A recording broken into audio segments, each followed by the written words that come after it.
historia, que no es justamente seguir de cerca lo que es la política.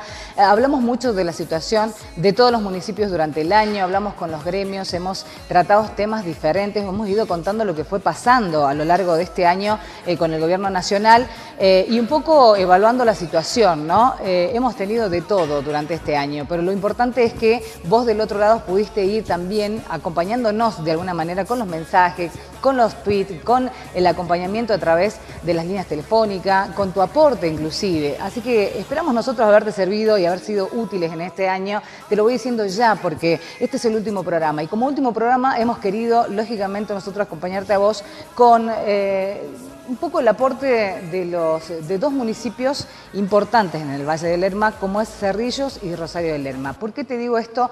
Porque hoy, anunciándote quiénes van a estar, van a ya acompañarnos para que te quedes del otro lado y no te desprendas del canal. Van a estar con nosotros el exintendente de Cerrillos, Rubén Corimayo, y también el exintendente de Rosario del Lerma, Sergio Topo Ramos.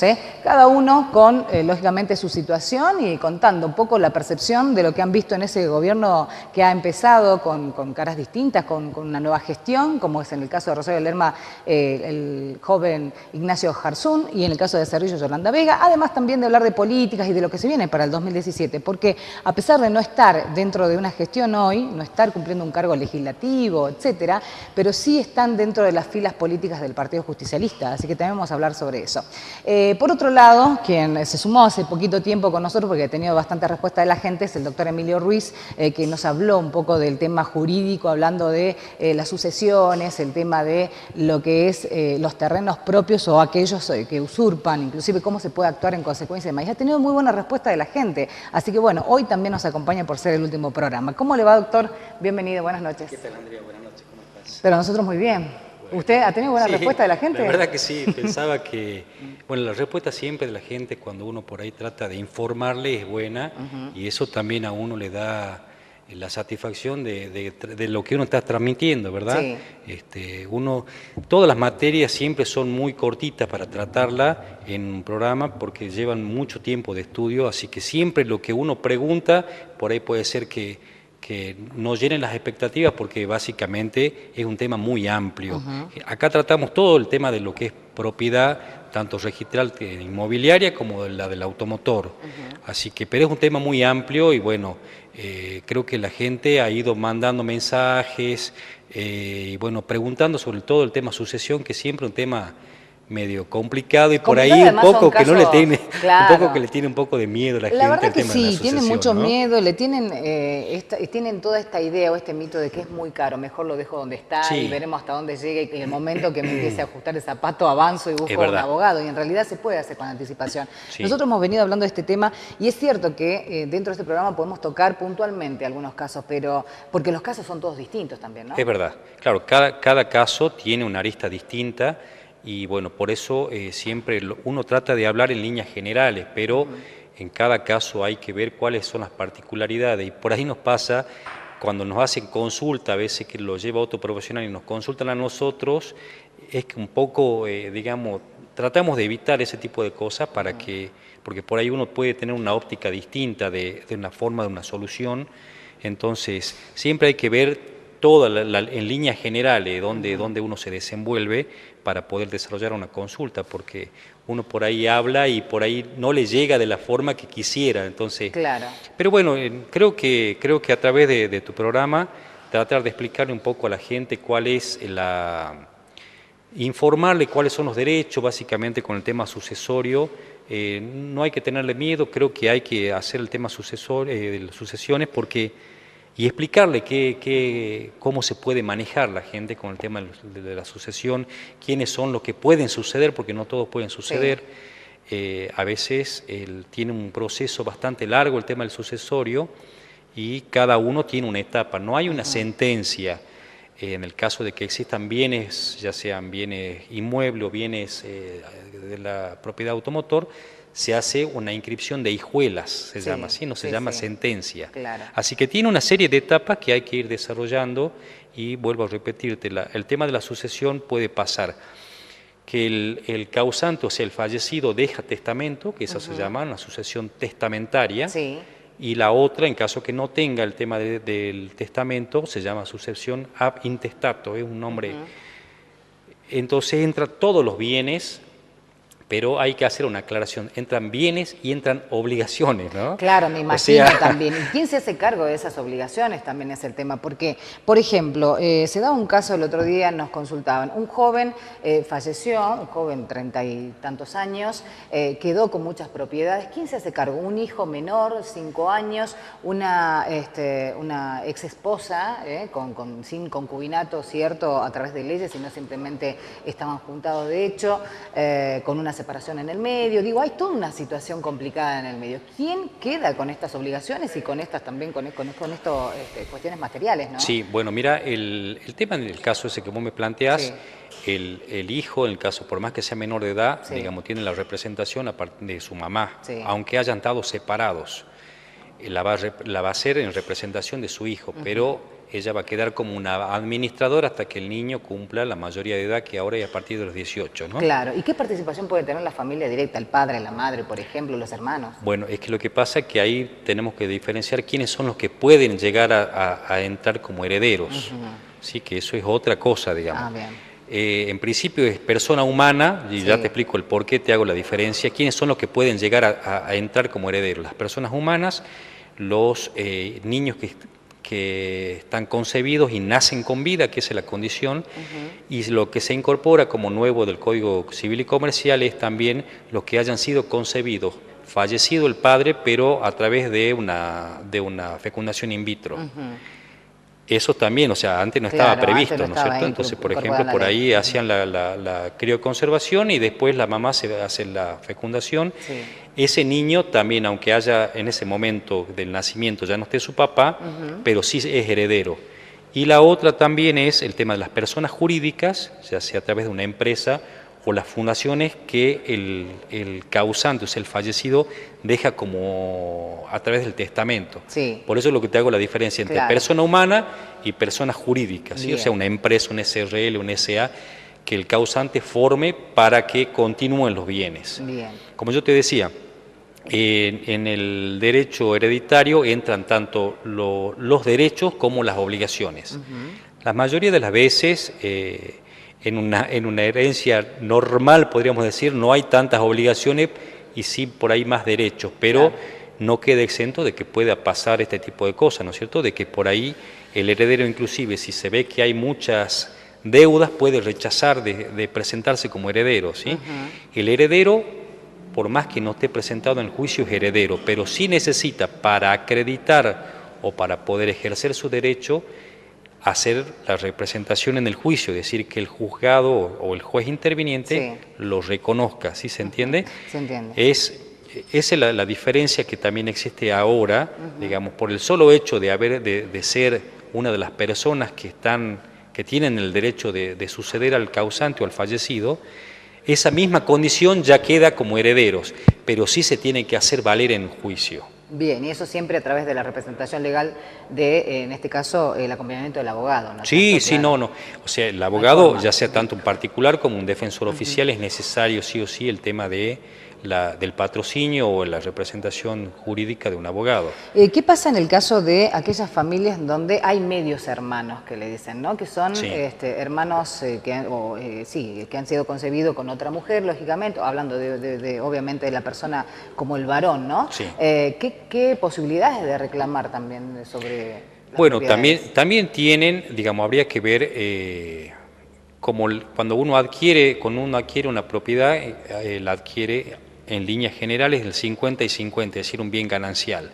Ahora el régimen ese también ha cambiado, ¿no? El tema, uno se puede casar y convenir con la pareja de que sean regímenes separados, el régimen de los bienes que se adquieren para la sociedad conyugal, o cada uno mantiene su patrimonio separado. Perfecto. ¿Sí? Eso hay que tener cuidado. Pero en líneas generales lo que uno conoce, en el caso que se produzca, que aparezca un medio hermano, que puede suceder, solamente entraría en el 50%, en el caso que vos me planteas, del papá. Bien. Sí, o sea, del 100% de la propiedad uno parte al medio, 50 de mamá, 50% del papá. En el caso de que haya 3 hermanos, van a entrar 3 hermanos y este medio hermano entra como un cuarto. Claro, pero solamente sobre el 50% del Sobre padre, el 50% del padre. Entonces, bien. Pero ¿cómo se acredita, digo, que realmente, aunque si no está reconocido, ¿no? bueno, no, Ese es un tema. o sea, la única forma de que se acredite es a través de un juicio de filiación. Claro. O sea, es la única manera, o bien que el papá voluntariamente reconozca al niño o a la persona adulta,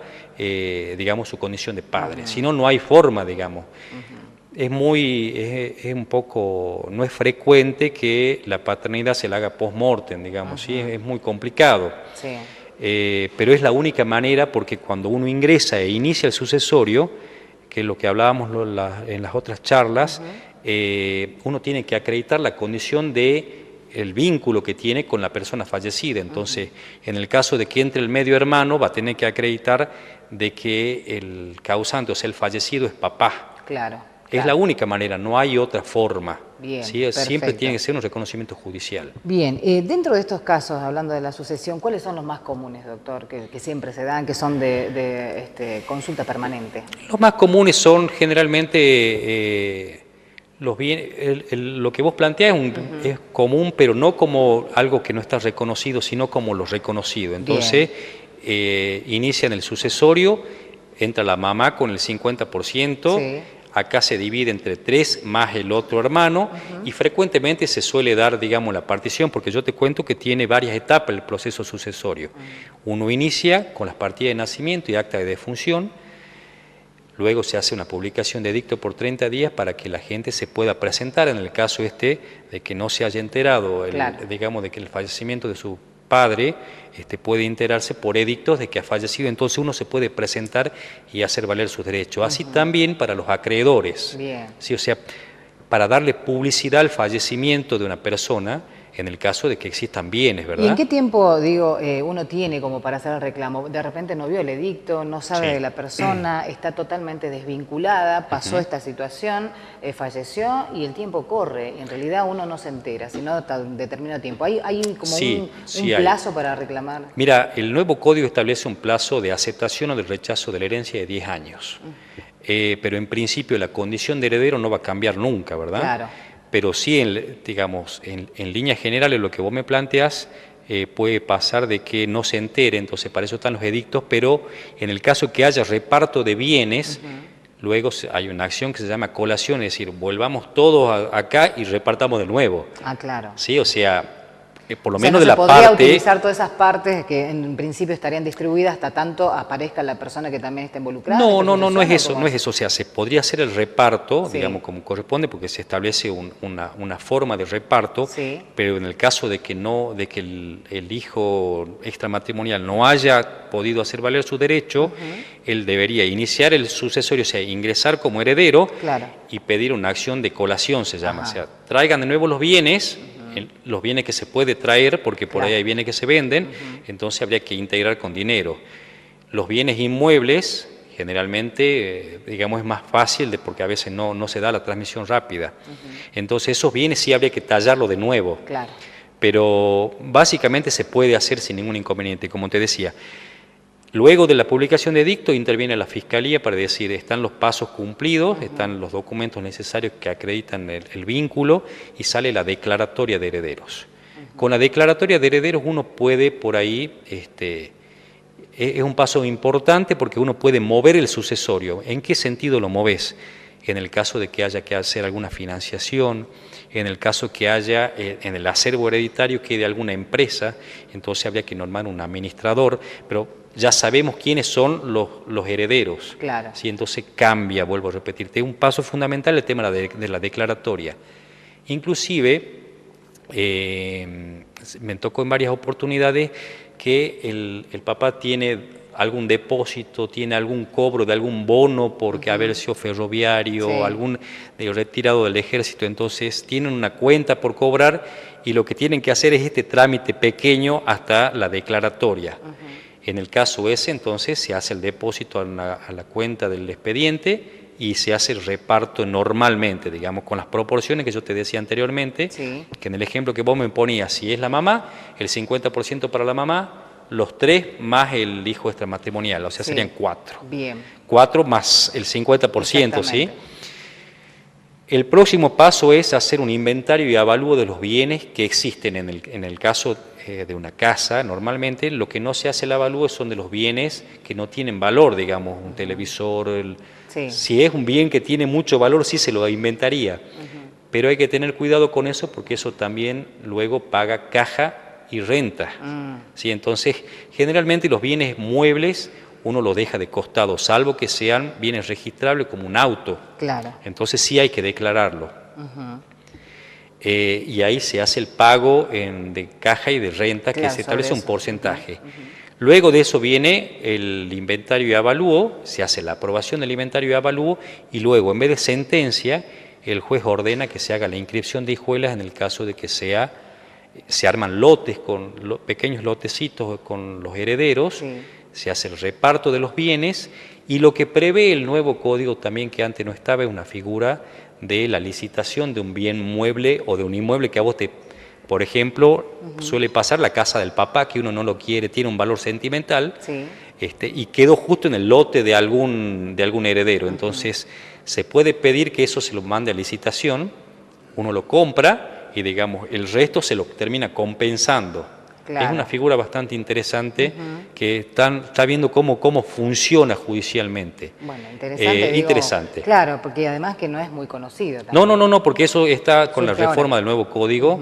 Bueno, el nuevo código ya tiene un año, pero digamos, todavía las situaciones son bastante lentas, entonces toda la parte judicial y los bienes, los sucesorios que se iniciaron con posterioridad a la fecha de inicio del código, tiene una nueva legislación que la que prevía en agosto del año pasado, ¿sí? Claro. Entonces hay que ver, la fecha de fallecimiento nos va a dar con qué código iniciamos, con el código que lo llamábamos nosotros de Vélez o con el nuevo código de agosto del 2016 para adelante. Bien, doctor, sabe la gente que puede comunicarse con nosotros, o con el doctor en este caso, para hacer la consulta necesaria, a ejuridicosalta.com.ar. Ejuridico, sí. Así es, y el número de teléfono, usted lo va a decir mejor que yo. 154 Sí. 14 90 90, también por correo electrónico, que es emilioruiz@arnet.com.ar, y ahí seguramente que nos manden las consultas y nosotros la vamos a responder en plazo breve. Sí, perfecto. Doctor, muchas gracias por habernos No, gracias acompañado a vos, en esta parte muy del amable. año.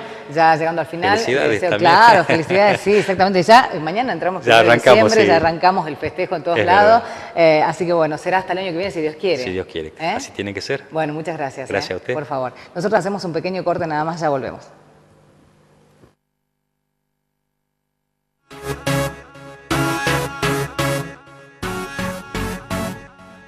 I can tell that you're a sinner.